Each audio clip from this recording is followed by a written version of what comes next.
Assalamualaikum warahmatullahi wabarakatuh.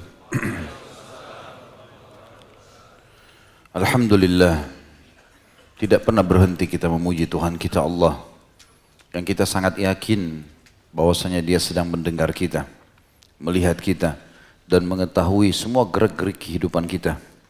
Karena Dia Maha melihat, Maha mendengar, Maha mengetahui, terus menerus mengurus makhluknya, Maha hidup, berdiri sendiri, dan Dia esa, tidak beranak dan tidak diperanakkan, serta tidak ada sekutu baginya dalam setiap kegiatannya. Dia juga telah menggantungkan segala kebutuhan kita untuk roda kehidupan di muka bumi ini dengan memuji namanya. Alhamdulillah. Maka ulangilah kalimat ini saudaraku dalam hidup, dalam keseharian, setiap saat, setiap kesempatan. Alhamdulillah. Kita panjatkan selanjutnya salam hormat kita sesuai dengan perintah Sang Pencipta Allah dan sebagai bentuk kepatuhan kepadanya, juga sebagai balas jasa kepada manusia terbaik, manusia yang paling sempurna jalur nasabnya, fisiknya, ilmunya, dan dengan diutusnya manusia terbaik ini seluruh risalah langit, syariat, hukum tentang halal haram, panduan hidup mana yang boleh dan tidak boleh dari Sang Pencipta tertutup. Tidak lagi Nabi dan Rasul setelahnya. Mengucapkan salam hormat kepada manusia terbaik ini adalah kemuliaan bagi orang-orang beriman, karena akan dibalas oleh Allah secara langsung 10 kali karunia atau tambahan rahmat. Maka sangat wajar kalau selalu lisan kita mengucapkan salawat dan taslim kepada Nabi besar Muhammad sallallahu alaihi wasallam. Seperti biasa teman-teman sekalian, di hari Rabu malam ini kita melanjutkan bahasan dosa-dosa besar. Dan pada Rabu yang lalu, alhamdulillah kita sudah membahas dosa besar ke-66 tentang mengebiri hamba sahaya atau memotong hidungnya atau menyiksanya secara zalim dan semena-mena. Dan pada malam ini kita akan masuk dosa besar ke-67, mencurangi timbangan dan takaran dalam jual beli. Seperti biasa, kita akan berikan dulu mukaddimah atau kronologis dari judul ini. Saudaraku seiman, Islam adalah agama yang penuh dengan kegiatan, semangat, penuh dengan prestasi. Dalam Islam tidak dikenal namanya putus asa. Dan ada bahasan kita khusus nanti, dosa besar yang ke-68, masalah merasa aman dari makar Allah, dan dosa besar 69, putus asa dari rahmat Allah. Akan lebih jauh kita jelaskan masalah tersebut. Tapi yang perlu kita titik beratkan pada malam ini teman-teman sekalian, kalau Islam sangat menyuruh kita, setiap orang di antara kita tanpa terkecuali, tanpa melihat dari suku mana, negara mana, bahkan jenis kelaminnya pun, yang penting dia muslim, sama, disuruh kejar prestasi terbaik. Kita tahu misalnya dalam Islam kita disuruh berpenampilan yang baik. Itu prestasi. Nabi SAW paling gemar menggunakan baju dari kain katun yang lembut, yang terbuat dari negeri Yaman. Pada saat itu sangat bagus. Beliau paling gemar menyisir rambutnya dengan rapi, membubuhi minyak wangi di badannya dari leher sampai ke kakinya. Alaihissalam dari negeri Syam, serbuk yang wangi. Beliau paling gemar menyiram badan beliau dengan minyak wangi sampai banyaknya minyak wangi tersebut menetes dari rambut beliau dan jatuh ke hidung beliau. Begitu pula saking banyaknya minyak wangi yang dipakai sampai kalau para sahabat bersalaman mereka masih bisa mencium bau wanginya sampai 3 hari. Dan saking bersihnya Nabi SAW sampai para sahabat menemukan wangi itu ada di keringat beliau. Jadi orang yang sangat luar biasa. Dan itu berarti prestasi dalam masalah perawatan badan misalnya. Dalam Islam juga disuruh kejar prestasi. Boleh menjadi orang kaya raya, silahkan. Kumpulkan harta sebanyak mungkin, tidak ada batasannya. Dan itu pun Allah meminta sesuatu yang ringan sekali. Setelah setahun penyimpanan harta atau investasi, kalau mencapai nilai 85 gram emas, keluarin zakatnya. Dan zakat pensucian harta. Allah nggak butuh dengan itu. Tapi harta kita kalau dalam setahun ada yang haram, dibersihkan dengan zakat tadi. Ada orang susah, berbagilah. Itu pun dianggap investasi dengan Allah, diganti lagi. prestasi yang terbaik, silahkan. Kalau kita masuk di ajang pendidikan, boleh teman-teman sekalian. Kejar titel tertinggi. Pendidikan yang tertinggi. Belajar, apa saja yang baik pelajari. Tidak ada kata-kata terbatas. Oh akal saya tidak bisa, saya tidak mampu. Enggak ada itu dalam Islam. Tidak ada kata-kata pesimis seperti itu. Semuanya harus optimis, semangat. Bisa, saya bisa. Kemudian juga dalam masalah rumah tangga, dalam masalah memiliki keturunan. Allah suruh kita berusaha, tamak dengan rahmatnya. Selalu saja kita disuruh melakukan yang terbaik. Dan puncaknya ibadah. Kita tahu dalam ibadah kita disuruh sempurna. Sholatnya usahakan maksimal, kejar 100% kalau perlu. Kita khusyuk sehingga dapat terima semua pahalanya. Ya. Ada namanya istilah afdal. Lebih baik, lebih sempurna dalam ibadah. Dalam sholat, dalam puasa, dalam zakat, dalam apa saja ada yang afdalnya, yang afdalnya. Afdal itu artinya yang terbaiknya, prestasi. Berarti memang agama kita ini melarang kita teman-teman sekalian untuk putus asa, untuk balas-malasan, ya, untuk mengatakan saya tidak bisa, ya, sengaja membatasi potensinya. Apalagi kalau sampai bersangka buruk dengan Allah, seakan-akan Allah tidak akan ampuni, Allah tidak akan kasih, ya, Allah tidak sayang. Ini semua dilarang dalam agama Islam. Salah satu hal yang ditekankan untuk kita kejar prestasi adalah pendapatan. Dan pendapatan ini tidak ada batasnya sebagaimana saya katakan tadi teman-teman sekalian, kejar. Dan umumnya pendapatan yang paling dibuka oleh Allah agar bisa menjadi sumber penghasilan kita adalah perniagaan. Berbicara masalah perniagaan teman-teman sekalian, kita makin kerucutkan bahasan kita. Ini adalah kalau diniatkan betul-betul mencari rezeki halal, maka tentu saja kita akan dapatkan apa yang dijanjikan oleh Nabi SAW. Yang pertama, sabda beliau dalam hadis sahih, sesungguhnya at-tajir as-saduq al-amin ma'an nabiyyina was-siddiqina was-syuhada. Seorang pedagang yang jujur, yang amanah, yang profesional di bidangnya, ya, maka dia akan dibangkitkan hari kiamat bersama dengan para nabi-nabi, para syuhada, dan para orang-orang siddiq. Juga ada hadis Nabi SAW yang berbunyi, sesungguhnya Allah membuka pintu rezeki untuk hamba-hambanya, karunia tambahan, selain rezeki yang sudah mutlak mereka dapatkan, di perniagaan. Nabi SAW berniaga. Dari umur 21 tahun, sampai beliau SAW dinobatkan menjadi Nabi.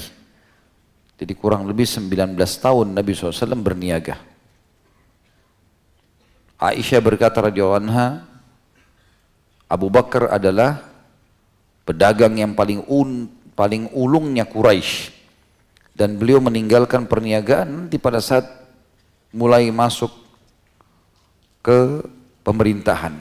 Pada saat beliau jadi khalifah, sibuk urus umat, sudah nggak bisa lagi berdagang. Nabi-nabi Allah banyak, seperti Nabi Allah Idris alaihissalam.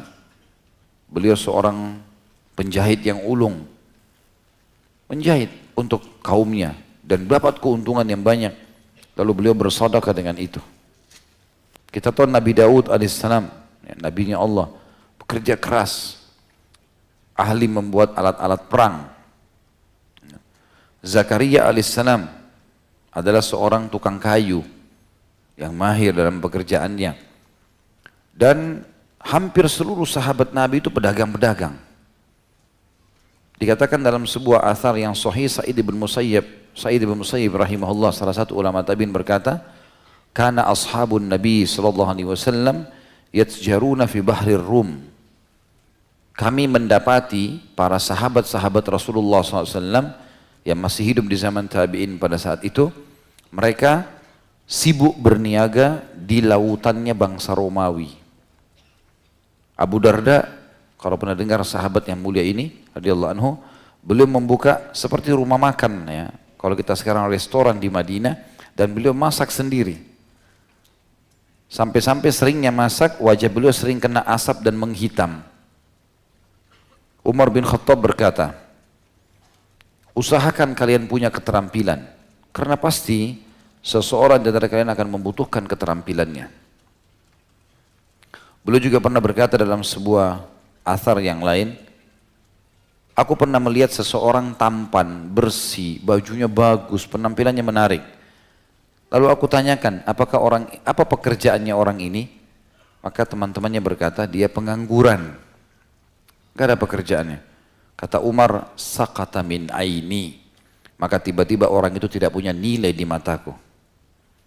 Di zaman khilafah beliau juga begitu, habis sholat Jumat, banyak orang lagi duduk-duduk nongkrong di masjid. Lalu kemudian Umar tanya, apa yang membuat kalian duduk di sini? Mereka bilang, kami menunggu rezekinya Allah. Ya kalau ada yang kasih makanan, makan, kalau enggak ya sudah. Gitu. Kata Umar sambil memarahi mereka, jangan pernah mengkhayal dan melakukan perbuatan seperti ini, kata Umar. Jangan sampai kalian duduk-duduk seperti ini di masjid, kemudian berkata, ya Allah berikan aku rezeki, padahal dia sudah tahu, Allah tidak pernah turunkan atau jadikan hujan itu dari emas dan perak. Saya keluar, suruh bekerja. Gitu kan. Lalu beliau juga berkata dalam statement yang lain, ketahuilah, kerja keras dan tertatih-tatih dalam mengumpulkan rezeki, bekerja, ya, itu jauh lebih baik daripada mengemis, mengeluh dengan orang. Juga Luqman al-Hakim, salah satu orang soleh yang disebutkan dalam Al-Quran, surah Luqman. Ya. Ini orang soleh sebelum kita, sebelum umat Muhammad SAW. Ada salah satu athar menyebutkan dia pernah menasihatkan anaknya, dia mengatakan, wahai anakku, carilah rezeki itu. Berdagang, berusaha, cari rezeki halal. Karena tidak ada orang yang tidak melakukan itu kecuali akan tertimpa 3 hal yang berbahaya bagi dia. Yang pertama adalah riqqatu fi dinihi. Dia akan lemah di agamanya. Orang yang susah, tidak mau bekerja, pengangguran, agamanya lemah sekali. Bahkan bisa dibeli dengan beras, dengan gula. Yang kita sering dengar di Indonesia, ada orang murtad karena sembako misalnya. Karena dia tidak bekerja, dia tidak bergerak. Kalau dia punya income nggak mungkin kan? Dia bisa beli beras sendiri. Wa dha'fatu au dha'fatu fi aklihi, atau akalnya, idenya lemah sekali. Orang yang tidak punya pendapatan, tidak mau berusaha bekerja, maka idenya habis. Dia cuma berpikir, dari mana saya makan? Enggak ada lagi ide-ide untuk mengembangkan proyek-proyek besar. Gitu kan? Dan kata beliau, atau ya, manusia akan menghinanya. 3 hal bisa terjadi karena orang itu tidak berusaha. Jadi banyak sekali dalil tentu teman-teman sekalian, diantaranya hadis Bukhari yang Nabi SAW mengatakan, seseorang diantara kalian mengambil potongan-potongan tali, dia pergi ke hutan, kemudian dia mengambil ranting-ranting tersebut, lalu dia ikat dan dia pikul di pundaknya, lalu dia jual di pasar. Kata-kata di sini dijual di pasar, gitu kan? Dagang. Kemudian dia hidup dari hasilnya sehingga dia tidak bergantung pada manusia, ya, itu jauh lebih baik. Jadi kita lihat di sini ada motivasi-motivasi. Sahabat-sahabat 10 orang yang dijamin masuk surga, 10-10-nya ini adalah orang yang mampu. Walaupun kalau kita rentet, yang paling kaya adalah Abu Bakar, Talha bin Ubaidillah, Abdurrahman bin Auf, ya. Tapi semuanya punya kemampuan.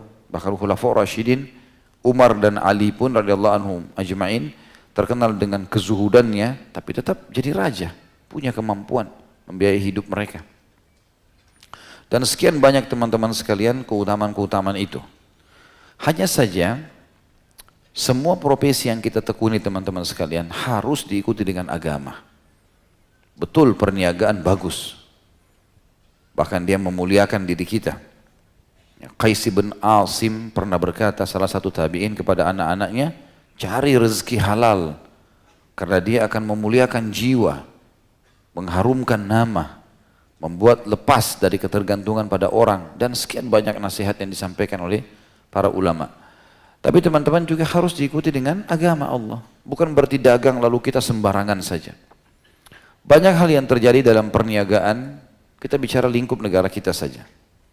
Misal, tidak memperhatikan tentang sumber modal, utang dari uang riba, atau dia mengambil dari orang kemudian dia niat menipu orang itu.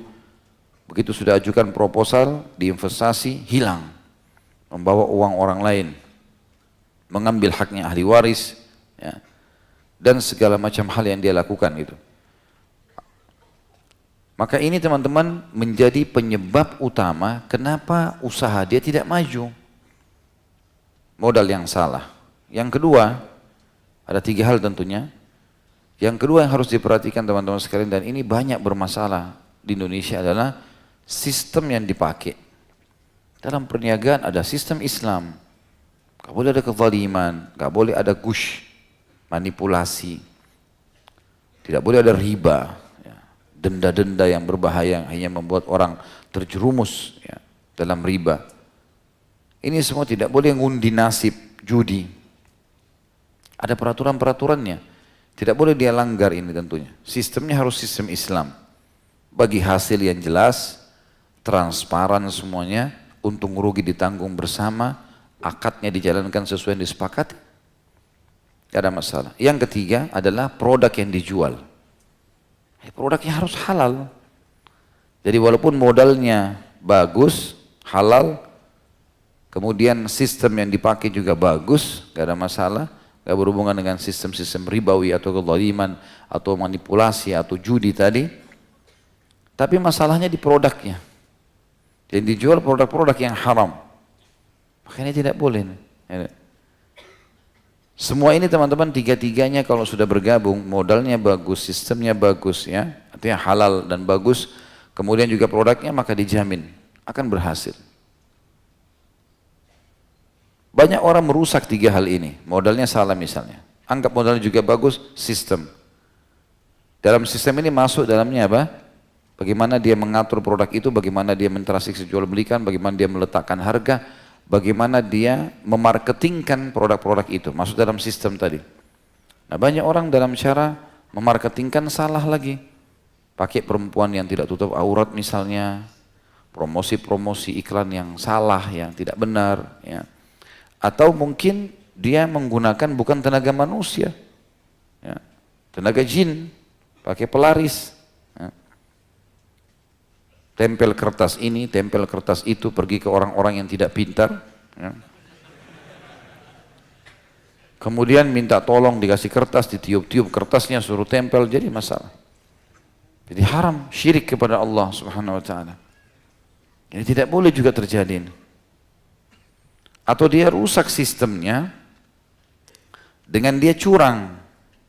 Dan bahasan kita pada malam ini, dosa besar 67 di poin ini, terjadi kecurangan di dalam perniagaannya. Kalau tadinya dia jujur amanah, maka nggak ada masalah. Sampai kata Nabi SAW, semoga Allah merahmati, atau Allah akan merahmati pedagang, ya, yang mudah kalau dia membeli, mudah kalau dia menjual. Kalau kita beli, sudah harganya sekian, baik, bisa turun nggak bisa. Kita sudah tahu ada keuntungan, udah selesai bagi kita. Beli aja sudah, kita sudah tahu akan jual berapa. Ada orang negosiasi tawar, sudah ada keuntungan, bismillah, lepas saja. Maka itu dirahmati, sudah dapat keuntungan, juga dirahmati oleh Allah SWT. Ada orang tidak, ikuti dengan bohong. Ini nggak apa-apa ya, 10.000 saja. Modalnya aja belum sampai. Padahal sudah untung 40%. Ya. Dagang tapi bohong. Gimana caranya? Dia rusak sistemnya. Kenapa sih kalau bilang jujur? Gitu kan? Karena masalah. Ada seorang ibu pernah datang kepada Abu Hanifah rahimahullah.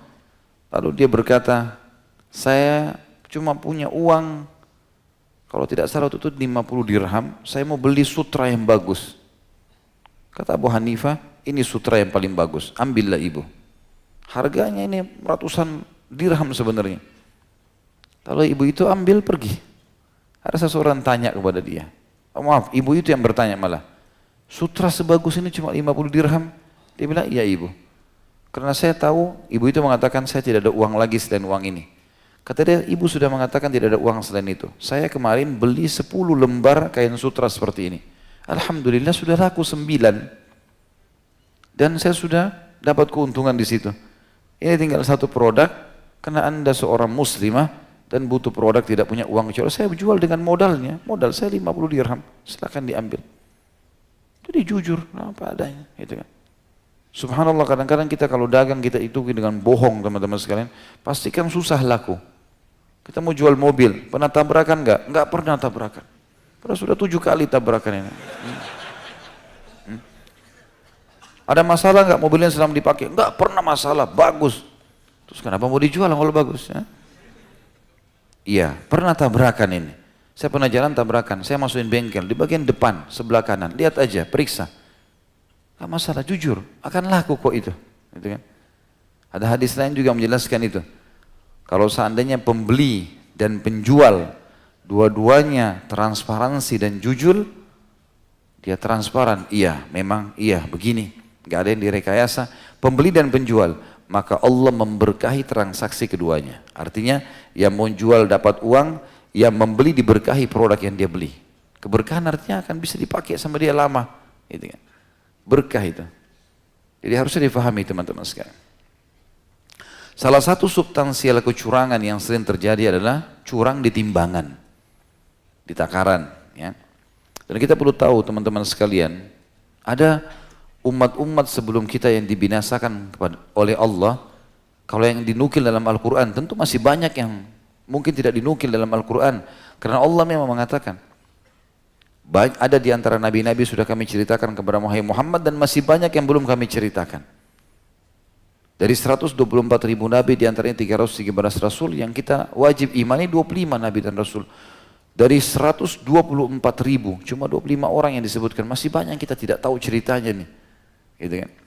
Tapi salah satu yang disebutkan tentang kisah kaumnya Nabi Saleh, kaum Thamud. Tahu apa sebabnya teman-teman sekalian mereka dibinasakan? Yang paling menonjol, curang di timbangan. Curang di timbangan. Mungkin teman-teman tahu kalau sudah umum misalnya orang beli buah-buahan curang di timbangan gitu kan. Alhamdulillah sekarang sudah ada yang digital, mungkin jauh lebih baik. Kalau yang dulu masih manual, sering ditaruh magnet ya, supaya bisa menarik ya, atau ditambah beban, atau diubah jarumnya dan segala macam hal. Hanya untuk mendapatkan sekian tambahan gram ya. Ini semua haram dalam Islam, tidak boleh. Curang dalam takaran dosa besar gitu kan. Dan kaum Thamud, kaumnya Nabi Saleh, dibinasakan oleh Allah justru hanya karena itu menonjol pada mereka. Jadi orang kalau masuk pasar di kaum Thamud, mereka sudah tahu dia akan ditipu oleh orang. Karena dia juga menipu orang. Gitu kan?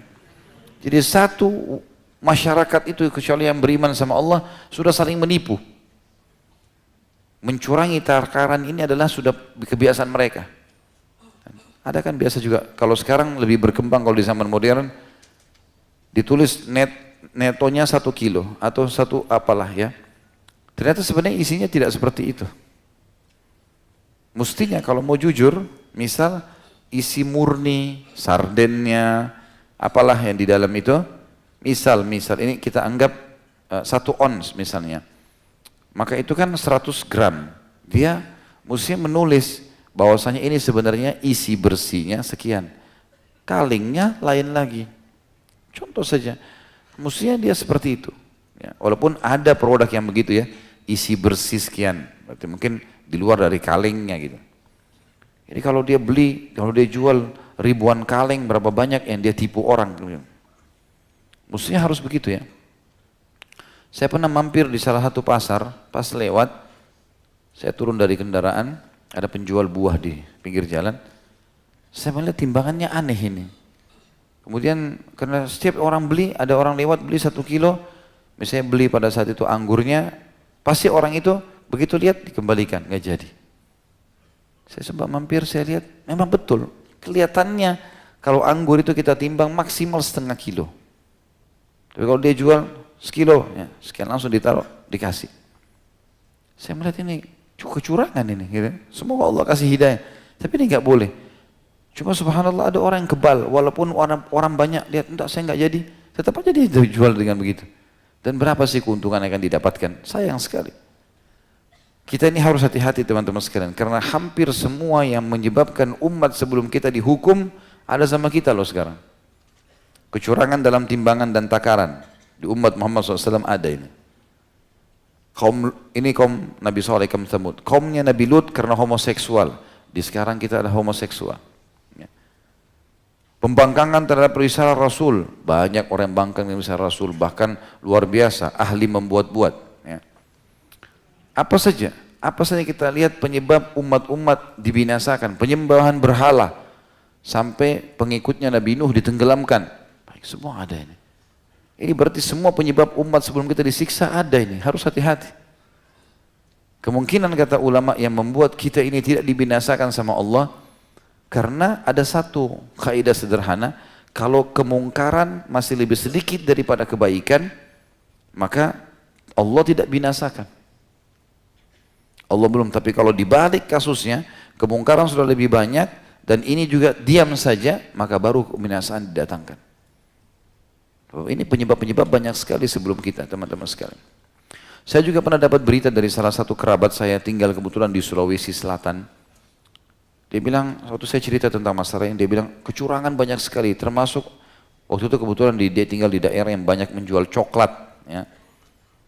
Buah coklat. Dia bilang kalau ditimbang itu seringkali mereka datang rame-rame, orang-orang yang mau curang, yang mau beli ini, yang mau jual ini, seakan-akan itu pegawainya. Kalau kita mau beli, ditaruh timbangan, biasanya pegawainya banyak kelilingin timbangan. Rupanya ada di antara mereka yang sudah diatur memang sengaja menginjak dengan kakinya. Timbangan itu dari daerah yang kira-kira nggak kelihatan oleh pembeli. Sehingga kelihatan lebih berat. Sekian kilo, misalnya satu karung isinya 20 kilo. Masih baru 18 bisa jadi 20 kilo gara-gara diinjak sama dari kakinya. Dan itu sudah hal yang biasa. Untuk apa teman-teman? Untuk dapat 2 kilo, nilai 2 kilo. Berat sekali hukumannya ini. Ya, berat hukumannya. Imam Az-Zahabi rahimahullah mengangkat satu dalil saja dalam masalah ini. Tapi memang dalil ini sudah cukup sebenarnya untuk memberi peringatan kepada kita. Jangan pernah curang teman-teman sekalian. Dan usahakan adil, ya, jujur. Bahkan kalau kita beli produk, masuk ke toko, kemudian ternyata dia memberikan produk 2 biji, kita cuma beli 1, kembalikan barang itu. Itu Allah akan melapangkan dada kita luar biasa.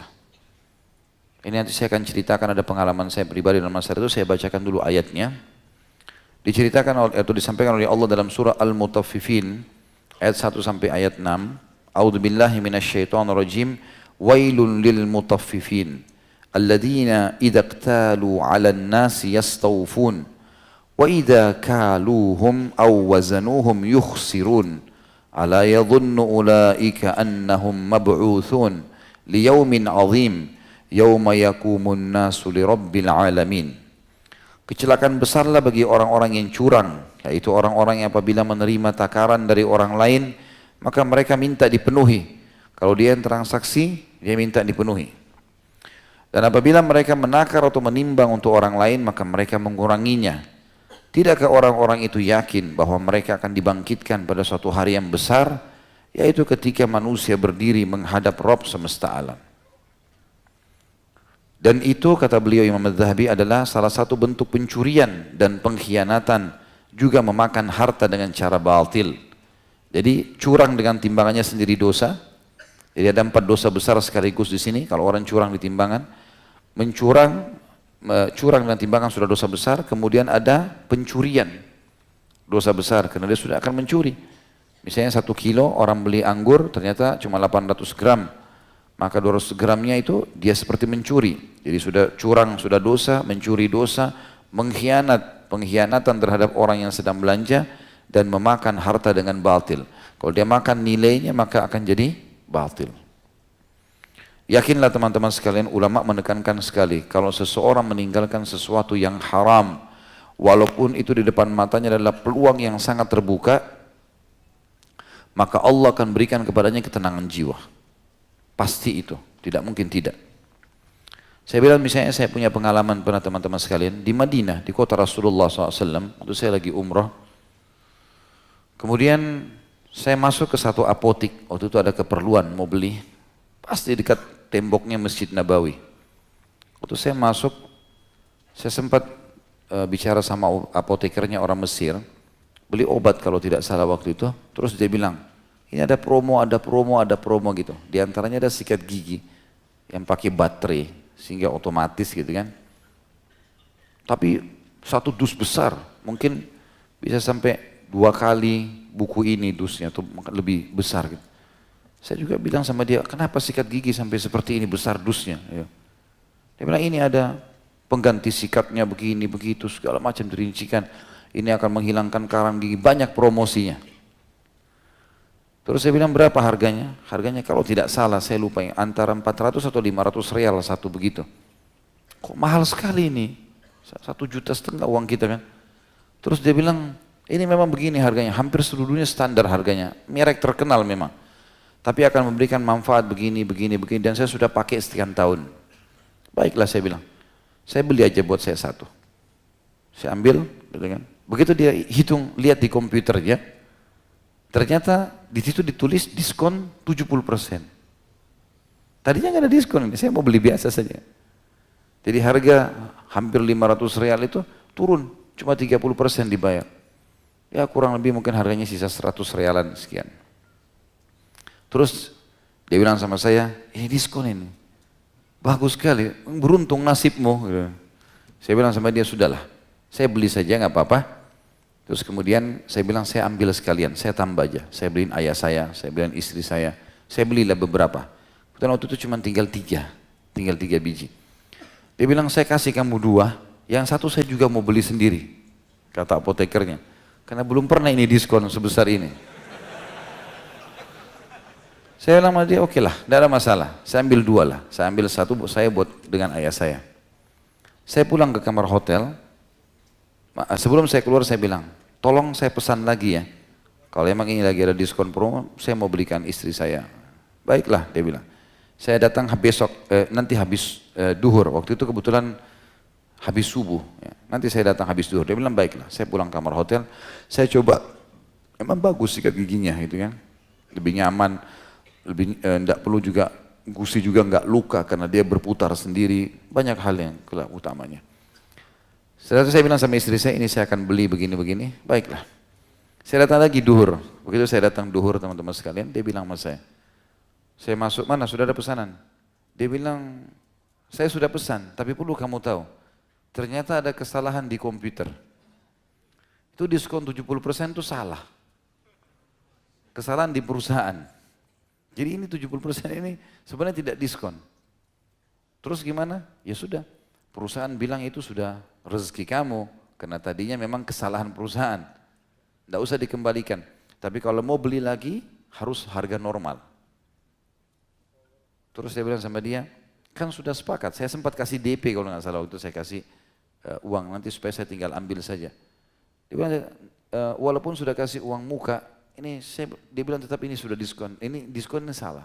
Saya bilang baiklah, sekarang siapa yang tanggung? Saya bilang kerugian 70% dari 2 yang saya sudah ambil. Dia bilang perusahaan yang tanggung, karena kesalahannya perusahaan sendiri. Saya bilang enggak usah. Saya akan kembalikan yang saya ambil itu, saya ambil 1 dengan harga normal. Dia bilang kamu kembalikan, saya bilang saya kembalikan. Karena sekarang saya sudah tahu kalau perusahaan kamu rugi. Kalau saya tidak tahu mungkin lain, tapi saya sudah tahu. Dan saya tidak mau ada masalah di hari kiamat dengan masalah seperti ini. Saya kembali ke hotel, saya ambil sikat gigi, saya kembalikan. Saya cuma ambil 1 saja. Itu teman-teman sekalian pengalaman saya pribadi. Begitu waktu awal mau kembalikan itu ada gejolak dalam jiwa. Saudara kan kesalahan perusahaan, tidak apa-apa. Biarin aja. Toh juga mereka sudah maafkan. Tapi sisi yang lain jiwa saya mengatakan tidak. Ini harus ada muru'ah, ada kehormatan hubungan sama Allah. Kita tahu dia rugi, kenapa harus kita mengotot? Enggak mungkin gitu kan. Lalu saya bilang tidak, saya harus komitmen, saya kembalikan, saya bawa. Itu demi Allah teman-teman sekalian, begitu saya kembalikan, saya keluar dari apotek itu, dada saya lapang sekali. Merasa nyaman, alhamdulillah saya bisa lakukan itu. Walaupun kasus-kasus sederhana ya, seperti itulah. Banyak orang kadang-kadang subhanallah dia beli makanan lebih 1, tidak berpikir untuk kembalikan. Siapa suruh dia salah taruh. Atau apalah bahasanya gitu kan. Tidak boleh. Haram dalam Islam. Bagaimana kita bisa makan yang haram itu? Ya. Jadi masalah menjaga muru'ah hubungan dengan Allah Subhanahu wa taala. Maksud dalam hal ini juga teman-teman sekalian, kalau kita menemukan sesuatu dan itu sifatnya benda punya nilai, jangan diambil. sudah pernah saya ingatkan, jangan diambil. Ketemu uang, ketemu dompet, ketemu handphone, tidak usah disentuh, biarin di tempatnya. Nanti orangnya datang ambil sendiri, karena ini namanya luqatah, gitu kan. Luqatah, ini masuk dalam bab penipuan, kadang-kadang orang tidak paham. Dia ngambil HP itu misalnya, walaupun dia niat baik, dia mau taruh ke satu tempat, atau mungkin dia berpikir orang telepon nantinya. Ya kalau telepon, kalau orang tidak telepon misalnya, itu namanya barang hilang. Saya pernah lewat di salah satu jalan di Jakarta Selatan, subhanallah saya buru-buru turun ke salah satu restoran Timur Tengah. Kemudian saya turun untuk beli, ada dosen saya datang waktu itu. Begitu saya naik ke mobil, rupanya HP itu jatuh. Saya jalan. Pas saya mau pastikan sama syekh ini pesanannya, saya cari handphone saya nggak ada. Saya minta tolong sama akh yang bawa mobilnya, coba kembali lagi. Ada anak muda situ lewat, saya tanya, ada handphone jatuh nggak? Oh tadi ada jatuh pak. Tapi ada motor lewat, diambil, sudah jalan. Oh ya sudahlah, saya pikir mungkin sudah selesai. Tapi sebenarnya coba lihat teman-teman, saya kembali dalam hitungan 5 menit. Mungkin kita angkat dompetnya orang, kita pindahin niatnya baik. Tapi ternyata orangnya kembali. Begitu dia tidak kembali. Makanya dalam Islam namanya hukum luqatah, sesuatu benda yang ditemukan itu, kalaupun betul-betul kita merasa ini berbahaya di tengah jalan, kita mau pindahin atau kita mau angkat, maka harus syaratnya diiklankan setahun. Kalau kita sudah iklankan setahun tidak ada yang datang, tidak ada yang ambil, maka baru jadi hak kita. Tapi jangan sengaja tidak diiklanin, ya, bawa pulang ke rumah taruh di laci, biarin aja setahun, gitu kan? Tidak boleh, hukumnya haram ini. Gitu kan? Jadi harus difahami poin-poin seperti ini teman-teman sekalian supaya hati-hati dan carilah rezeki yang halal karena Islam membolehkan kita cari dan tidak ada batasnya. Dan gunakan juga pada tempat yang benar, ya, sumber yang benar, sistem yang benar, produk yang benar, supaya memang betul-betul semuanya baik. Baiklah, mungkin sampai sini saya teman-teman sekalian bahasan kita. Dan insya Allah, biidznillah kita akan lanjutkan lagi pada Rabu akan datang materi kita.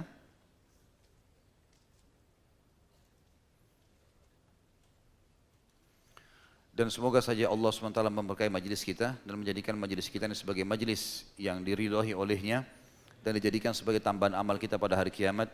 Semoga seluruh amal tidak terkecuali yang pernah kita kerjakan sampai menjelang ajal datang nanti semuanya diterima dengan kemahamurahannya. Semoga seluruh dosa tidak terkecuali yang pernah kita kerjakan sampai menjelang ajal datang nanti semuanya diganti dengan kemahamurahan Allah menjadi pahala. Semoga semua yang sakit disembuhkan penyakitnya, yang terlilit utang dilunasi utangnya, yang belum berumah tangga dimudahkan mendapatkan pasangan yang baik, yang belum memiliki keturunan dimudahkan mendapatkan keturunan yang baik, dan juga semoga saja Indonesia menjadi negara yang tentram, aman, damai, semua umat Islam berbawa naungan ukhuwah Islamiyah dan diangkat perselisihan di antara mereka. Juga semoga saja ibadah mereka semuanya berlandaskan Al-Quran dan Sunnah, dan semoga yang belum dapat hidayah dari kaum non-muslim mendapatkan hidayah Islam, yang masih fasik kembali kepada iman. Dan juga semoga saja seluruh wilayah Indonesia diberikan pemimpin muslim yang adil, yang kembali kepada Al-Quran dan Sunnah. Dan semoga Indonesia menjadi contoh bagi negara yang lain. Tidak akan pernah lupa lisan kita mengucapkan doa untuk saudara kita di Palestina, di Syria, di Yaman, di Irak, di Myanmar, di Ahsa, dimanapun mereka berada sedang tertindas. Semoga Allah ikhlaskan niat mereka, terima para syuhada mereka, mulakan Islam di tangan mereka dan tangan kita semua. Dan semoga Allah partisipasikan kita bersama mereka di pahala, baik dengan doa, dengan harta juga dengan jiwa kita. Dan semoga Allah dengan kemahamurahnya menyatukan kita semua di surga firdausnya tanpa hisab. Semuanya disatukan di majelis ilmu yang mulia ini. Kalau ada benar dari Allah, kalau ada salah dari saya mohon dimaafkan. Subhanakallahumma bihamdika, asyhadu an la ilaha illa anta astaghfiruka wa atubu ilaik. Wassalamualaikum warahmatullahi wabarakatuh.